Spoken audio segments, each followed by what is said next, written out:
రాజమౌళి దర్శకత్వంలో తెరకెక్కిన బాహుబలి సిరీస్తో ప్రభాస్ క్రేజ్ ఆకాశమంత పెరిగింది. ఈ రెండు సినిమాలతో ప్రభాస్ పాన్ ఇండియా స్టార్ అయ్యాడు. ఆ తర్వాత ప్రభాస్ నటించిన సాహో ఓ మోస్తరు విజయం సాధించింది.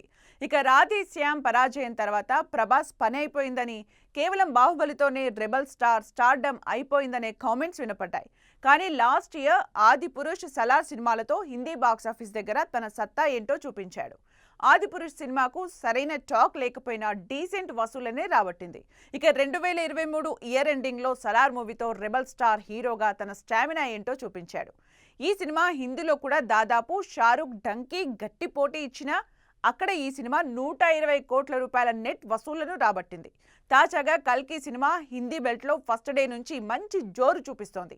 నిన్నటితో వారం రోజు పూర్తి చేసుకున్న ఈ సినిమా ఇప్పటి వరకు మన దేశంలో హిందీ వర్షన్లో 153.15 కోట్ల నెట్ వసూళ్లను రాబట్టి 200 కోట్ల రూపాయల వైపు పరుగులు తీస్తోంది.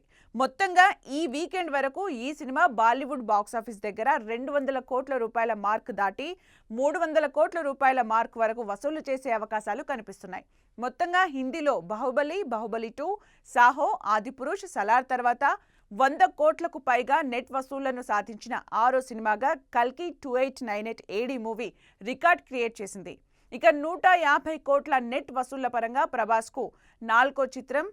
బాలీవుడ్లో ఒక సౌత్ స్టార్ హీరో 600 కోట్ల నెట్ వసూళ్లు సాధించిన హీరో మరెవరూ లేరు. ఇక ఒక రకంగా భారతీయ బాక్సాఫీస్ దగ్గర ఒకే ఒక్కడిగా ప్రభాస్ సత్తా చూపెడుతున్నాడు.